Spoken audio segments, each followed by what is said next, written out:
नमस्कार, मैं अनुराग Chandravanshi HRI digital से। इस समय सुबह के करीब 3:45 बज रहे हैं और ये वीडियो लेके हम आपके सामने इसलिए आए हैं कि अचानक से जो एक देश में बड़ी दुखद घटना हुई, अहमदाबाद में प्लेन क्रैश का विभिन्न समाचार चैनलों में, यूट्यूब में, कई प्रकार के सोशल मीडिया में बहुत सारी सूचनाएं मिल रही थी और उसको लगातार हम देख रहे थे और कंप्यूटर पे इन सारे समाचारों को अलग अलग सिचुएशन से, अलग अलग रूप से देख के ये लग रहा था कि ये एक प्राकृतिक रूप से या मानवीय रूप से कोई भूल या मशीन का सही से संचालन न हो पाना, वो कई कारणों से इस तरह की घटना हो गई। और कहीं ना कहीं हम लोग ये मान के चले कि किसी भी तरीके से मानवीय भूल या कोई तकनीकी खराबी की वजह से ये हादसा हो गया और हमने लगभग 250 व्यक्तियों को अपने बीच से खो दिया।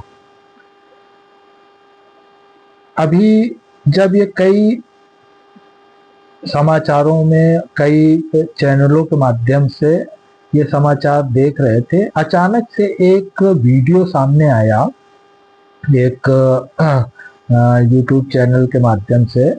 वो प्रसून जी हैं, उसका हम व्यक्तिगत रूप से नहीं जानते, ना इस चैनल को, ना उनके इस जो चैनल पे उन्होंने बोला या जो उन्होंने रिपोर्ट किया, लेकिन कहीं न कहीं उसने सोचने पर मजबूर कर दिया। और इस हादसे को या इस दुर्घटना को केवल नाम मात्र ये नहीं कहा जा सकता कि सिर्फ ये एक घटना हो गई या ईश्वर को ऐसा मंजूर था। अभी आप 2 वीडियो देखिए जो लगभग सभी जगह प्रचारित भी हैं, प्रसारित भी हो रहे हैं। एक ये वीडियो जो आप देख रहे हैं जिसमें कि प्लेन टेक ऑफ करने के लिए तैयार है और प्लेन रनवे से चलने के बाद जब उसको ऊपर, नोज उसकी ऊपर हो गई, तो उसके बाद ये मान लिया जाता है जो एविएशन सिस्टम्स में है कि अब ये प्लेन ऊपर आगे बढ़ जाएगा। लेकिन ऊपर जाने के समय ही ऐसा लग रहा है कि जैसे उसने स्टार्ट किया उसके बाद से वो नीचे की तरफ डाउन होके चला गया और गिर गया। दूसरा वीडियो इस बात को आपको दिखा रहा है कि जो प्लेन क्रैश हुआ उसके बाद बाहर क्या आलम था, क्या मंजर था। लोग भाग रहे हैं, अचानक से इतना बड़ा बम जैसा धमाका हो गया, लोगों को समझ में नहीं आया और लोग अफरा तफरी सी मच गई है। जब ये वीडियो इनके द्वारा जो इन्होंने प्रसारित किया है, क्योंकि ये HRI डिजिटल ने नहीं इसको शूट किया, ना वो है, ना इसकी हम पूरी तरीके से तस्दीक करते हैं इस वीडियो की, लेकिन इन्हों के द्वारा जो ये वीडियो पोस्ट किया गया और जो तथ्य दिए गए, तो वो कहीं ना कहीं सोचने पर मजबूर करता है कि रात में या सवेरे इस वीडियो को आप तक लाने का और आम जनता को इस बारे में जागरूक करना कि केवल इसको हादसे के रूप में ना देखा जाए, इस विषय पे भी सोचना चाहिए कि ये कोई बड़ी घटना तो नहीं। पहले वीडियो देखते हैं। अहमदाबाद से लंदन जाने वाली बोइंग 787 हादसे का शिकार हो गई। इसमें सवार सभी लोगों की मौत हो गई है। इसके अलावा 6 जूनियर डॉक्टर भी मरे हैं। कुल मिलाकर 250 से ज्यादा मौत का आंकड़ा है। लेकिन ये मैं खबर बताने नहीं आया हूं, ये खबर आपने अखबारों में या समाचार पत्रों में, टेलीविजन पे, सोशल मीडिया पे देख लिया है। इस हादसे से जुड़ी कुछ ऐसी जानकारियां हैं जो आपको जानना चाहिए। मैं किसी साजिश के एंगल की ओर इशारा नहीं करना चाहता, लेकिन सबसे पहले मैं आपको एक वीडियो दिखाना चाहता हूं। ये वीडियो उस वक्त की है जब ये बोइंग 787 अहमदाबाद एयरपोर्ट से टेक ऑफ कर रहा है, और देखिए कि कोई उसका वीडियो बना रहा है और वो बिल्कुल धमाका होता है और वीडियो में कैद हो जाता है। हो सकता है कि ये संयोग हो। आमतौर पे लोग इस तरह के वीडियोस बनाते हैं जब प्लेन कोई टेक ऑफ करता है तो इसे मैं संयोग मानकर इस वीडियो को नेग्लेक्ट करता हूं कि चलो किसी ने बनाया होगा। अब एक ट्वीट देखिए, और ये ट्वीट सारा एडम्स नाम की एक महिला का है, और 9 तारीख को ये ट्वीट किया गया है उनके द्वारा अपने ट्विटर अकाउंट पे। आज जिस वक्त मैं वीडियो बना रहा हूं, आज 12 तारीख है, मतलब 3 दिन पहले।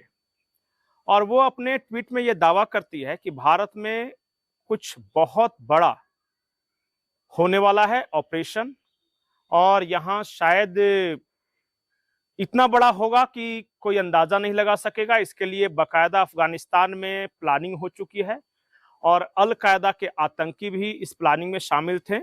और उन्होंने कहा कि 2 से 3 दिन के अंदर भारत में होगा और पूरी दुनिया में इसकी धूम मचेगी। अब सारा एडम्स के बारे में जब मैंने उनके ट्विटर प्रोफाइल पे खंगाला तो बहुत ज्यादा नहीं वो इस तरह के क्लेम कर रही हैं, लेकिन बहुत सारे लोग उन्हें FBI लेडी बताते हैं। मतलब कि CIA, FBI से वो नियमित संपर्क में रहती है, CIA के लिए काम भी कर चुकी हैं साउथ एशिया में, और उनके सूत्र बहुत स्ट्रांग होते हैं। अगर सारा एडम्स ने ये कहा है कि अफगानिस्तान में बैठक हुई है, अलकायदा के आतंकी उसमें शामिल हैं, कुछ पाकिस्तानी आतंकी शामिल, कुछ लोग शामिल थे, आतंकी नहीं, और भारत में एक बहुत बड़े सबोटाज ऑपरेशन की प्लानिंग बनाई गई है, तो हमें इन दोनों ट्वीट्स को गंभीरता से लेना चाहिए, और इस एंगल से भी जांच हो सकती है। तीसरा जो बहुत बड़ी खबर है, और ये खबर छपी है वायर्ड में, और ये खबर छपी है अगस्त 7, 2019 को 3:28, मतलब आज से 5-6 साल पहले। एक शख्स हैं जर्मनी में बैठे हुए जिनका नाम है रूबेन सैंटामार्टा। रूबेन सैंटामार्टा साइबर सिक्योरिटी के एक्सपर्ट हैं, और उन्होंने ये दावा किया जर्मनी के मैड्रिड शहर में बैठे बैठे कि ये जो बोइंग 787 ये जो पैसेंजर ट्रेन है ना, इनको साइबर हैकिंग के द्वारा सबोटाज किया जा सकता है। मतलब कोई आदमी बैठा हुआ है और उस सिस्टम को एक्सेस कर लेगा, बोइंग के सिस्टम को, और वो हैक करके उस प्लेन में गड़बड़ियां कर सकता है। और इसमें उन्होंने साफ तौर पे लिखा है, ये सैंटामार्टा साहब ने, कि खास करके टेक ऑफ और लैंडिंग के वक्त हैक करने के चांसेस सबसे ज्यादा रहते हैं, क्योंकि सारे सिस्टम्स ऑन उस वक्त रहते हैं, फुली फंक्शनल रहते हैं। तो अगर कोई आदमी पहले से बैठकर इसकी तैयारी कर रहा हो तो वो साइबर हैकिंग की जा सकती है। तो क्या साइबर हैकिंग के द्वारा ये प्लेन हादसा कराया गया? और तब मैं वो पहले वाले वीडियो की तरफ आता हूं कि एक आदमी पूरा वीडियो बना रहा है कि कैसे टेक ऑफ किया है और कैसे उड़ा है और कैसे धमाका हुआ है। क्या ये सारे एक ही गैंग के सदस्य थे? कि वो सफल हुआ या नहीं हुआ मुझे नहीं पता, ये जांच का विषय है। लेकिन इस वक्त जिस तरह दुनिया में माहौल चल रहा है, और पाकिस्तान, अमेरिका, ये सब भारत के खिलाफ जिस तरह की बातें कर रहे हैं, तो ऐसे दौर में कुछ भी हो सकता है। अगर इसमें पाकिस्तान या पाकिस्तान की कोई एजेंसी शामिल है इस तरह के ऑपरेशन में, तो निश्चित तौर पे जांच होनी चाहिए, और अगर उनका इन्वॉल्वमेंट सामने आता है तो we should punish the perpetrators of this terrorist act. Bharat, अगर ये टेररिस्ट एक्ट है तो भारत में अब तक का सबसे बड़ा आतंकी हमला इसे मान सकते हैं, मुंबई हमले के बाद। और अगर पाकिस्तान में बैठकर ये साजिश रची गई है, या अफगानिस्तान में पाकिस्तानी एलिमेंट्स ने ये साजिश रची है, जैसा कि सारा एडम्स इशारे कर रही है, तब तो ये और गंभीर बात हो जाती है। और अगर CIA को इसकी जानकारी थी तो अमेरिका को इस बात का जवाब देना होगा कि क्या अमेरिका की गुप्तचर एजेंसी CIA को इस हादसे की जानकारी थी, और अगर जानकारी थी तो क्या उन्होंने भारतीय एजेंसियों के साथ शेयर करने की जहमत उठाई या वो खामोश रह गए? कहीं ऐसा तो नहीं कि ये पाकिस्तान और अमेरिका का ज्वाइंट ऑपरेशन था? मैं ज्वाइंट ऑपरेशन इसलिए बोल रहा हूं कि नूर खान बेस को लेकर तरह तरह की कहानियां सामने आ रही हैं। एक कहानी यह है कि पाकिस्तान के नूर खान बेस में अमेरिका के न्यूक्लियर एसेट्स रखे हुए थे, भारत ने हमला किया, अमेरिका के एसेट्स बर्बाद हुए हैं और उसके बाद से अमेरिका और असीम मुनीर और दोनों हमेशा साथ साथ बहुत क्लोज आ गए हैं। क्या भारत से बदले के लिए यह प्लान रचा गया और इस तरह से हमारे एक एयर इंडिया के प्लेन को सबोटाज किया गया? और आप इसके साथ जोड़ सकते हैं कि क्या खालिस्तानी आतंकी जो पन्नुन था उसके नेटवर्क का इस्तेमाल किया गया या फिर पाकिस्तान के आतंकी नेटवर्क का इस्तेमाल किया गया? क्या सचमुच साइबर हैकिंग के द्वारा इस प्लेन को क्रैश कराया गया? क्योंकि कई लोग तरह तरह के सवाल उठा रहे हैं कि टेक ऑफ के वक्त वो जो डायना होता है उसका जो प्लेट्स फ्लैप होता है वो ऊपर नहीं था तो नीचे था, नीचे नहीं था तो ऊपर था। मैं उसके डिटेल्स में नहीं जा रहा हूं, लेकिन क्या साइबर हैकिंग के द्वारा यह संभव है किया जाना? कई सवाल हैं। हादसा हुआ है, अभी तो लाशें लोग गिन रहे हैं, रो रहे हैं, अपने अपने परिजनों के लिए सरकार से गुहार लगा रहे हैं, लेकिन ऐसे वक्त में इन सवालों का जवाब ढूंढना बहुत जरूरी है। और अगर ये सीआईए और पाकिस्तान का ज्वाइंट ऑपरेशन है, अगर दूर दूर तक इसकी संभावना है इस हादसे के पीछे, तो याद रखिए कि साउथ एशिया की राजनीति हमेशा के लिए बदलने वाली है। नमस्कार। जैसा कि आप लोगों ने देखा कि पूरी घटना को, पूरी रिपोर्ट को, तो कहीं न कहीं इस विषय पे भी हम लोगों को सोच के चलना है आगे। अपने आसपास हर इस तरह की गतिविधियों पर नजर रखनी है पूरे देशवासियों को कि जब कोई सामने से सफल नहीं हो रहा है, हमारे साथ जो पड़ोसी मुल्क हैं और इसमें और भारत के प्रधानमंत्री जी ने ये भी बड़ा कड़ा संदेश दिया है कि यदि आप सीमा के पास भटक कर कोई इस तरह की कृत्य करते हैं तो उसमें घर में घुसकर उसका जवाब देने का काम किया जाएगा भारत सरकार के द्वारा। तो क्या उन लोगों ने कोई ऐसा रास्ता अपनाने का काम किया कि बड़े मतलब निम्न स्तर पर आकर और इस तरह हमारे देश के अंदर कुछ अन्य साजिशकर्ताओं के साथ मिलकर इस तरह की घटना को अंजाम दिया जाए, जिससे अंतर्राष्ट्रीय स्तर पर ये भी छवि उनकी बनी रहे कि हम तो भारत के साथ बड़े अच्छे व्यवहार से रह रहे हैं, हम कोई ऐसा काम नहीं कर रहे हैं। लेकिन इस तरह की घटना करके भारत के जनता को, भारत के निवासियों के साथ ऐसा काम किया जाए।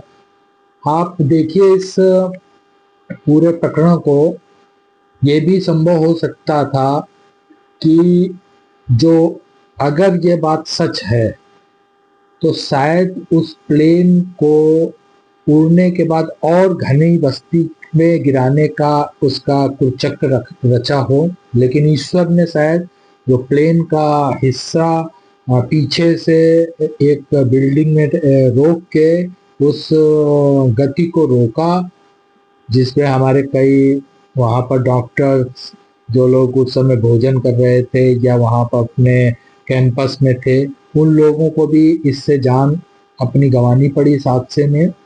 तो ये बड़ी घटना भी और बड़ी की जा सकती थी, तो शायद ये आंकड़ा 250 से बहुत बड़ा भी हो सकता था। तो कहीं न कहीं ईश्वर ने इस बात को भी साथ दिया कि उस प्लेन की गति को या उसको अवरोध करने का काम किया, जो आज हम लोग बड़ा आसानी से देख रहे हैं कि एक बिल्डिंग में उसका पिछला हिस्सा फंस गया। हम उन सभी लोगों को इस HRI डिजिटल के माध्यम से जितने भी मृतक हैं उन सभी को बड़ी विनम्र श्रद्धांजलि देते हैं। ईश्वर उनके परिवारों को इस असीम दुख को सहने की शक्ति दे और जितने भी मृतक हैं उनको ईश्वर अपने चरणों में स्थान दे। इसके साथ साथ इस घटना में एक विलक्षण घटना भी हुई। पूरे घटनाक्रम में एक व्यक्ति का जीवित होना भी इस बात का संकेत देता है कि ईश्वर ने उस व्यक्ति को शायद इसलिए भी हमारे बीच में रखा कि अभी जब वो स्वस्थ हो जाएंगे शायद एजेंसीज उनसे जानकारी लें और वो कोई बड़ी चौंकाने वाली या महत्वपूर्ण जानकारी भी आपके सामने भविष्य में आने का काम करे। तो हम लोग इस आशा के साथ भी आगे चल रहे हैं और एक बार पुनः भारत के प्रधानमंत्री माननीय गृह मंत्री जी जो तुरंत घटनास्थल पर पहुंचे, इस बिंदु पे भी शायद वो लोग सोच रहे होंगे हम लोगों के पास जब ये वीडियो आया है उसके पहले बड़े कई माध्यम से शायद उनके पास भी जानकारी होगी।